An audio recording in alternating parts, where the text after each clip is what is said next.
Sveiki, mėly žiūrovai. Kol dar orai laikosi be lietaus, nors ir cepelinų spalvos dangus, pabandysim greit paaiškinti, ką darysiu su savo koloninė trešnė Silva su jos žaliais ūgliais. Jūs matot, čia kamera gal kiek perteikia, kokie stori ūgliai, gana galingai varo, iki sezono gal jau čia bus daugiau. Storiau, 1, 2, 3 po 16, 48, nu jau laikas patrumpinti truputį. Tai ant šitos trešnės aš skirtingai nei ant savo obels ir kriaušės, kaip rodžiau, padarysiu trumpą genėjimą žalių ūglių, paliksiu po 30 cm apačioj, nes apačioj tiesiog turi būti ilgesnė, o viršūnę paliksiu po 20 ant sekatoriaus. Mačiau, taip daro ir ukrainiečiai, mačiau čia ir lietuviai taip daro, tai aš išbandysiu šitą metodiką. Pažiūrėsiu, man atrodo, pernai aš irgi taip dariau, bet jau neprisimenu, kažkaip pernai bilenų genėt padariau. Va, ir matom, kad ūgliukas, ant jo yra vaisiniai ir iš paskutinio pumpuro išėjo pratęsimas. Jis nesišakoja. Tai nežinau, ar čia yra trešnės ypatybė, nes čia yra kaip ir koloninė, gal nelabai šakojasi. Arba būtent dėl to, kad čia trumpas prikirpimas. Trumpi ūgliai iki 30 cm nesišakoja.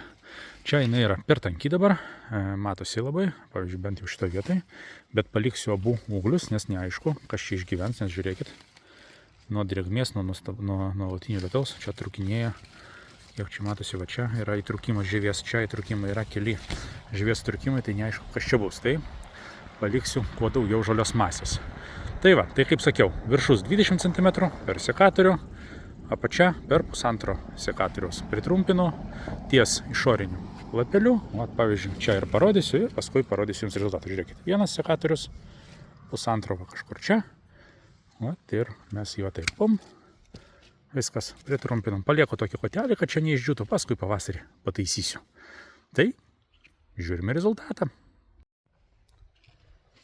O štai rezultatas po maždaug 2 minučių darbo. Nieko per daug ypatingo ir nepadaryta. Viršus, kaip matot, pritrumpintas, labai trumpas. Vat ten per sekatorių, išorinių, kaip sakiau, šitos ilgesnius padariau po 1,5 sekatoriaus. Tai va, tai žiūrėsim, kaip medis sureaguos, būtinai jums parodysiu.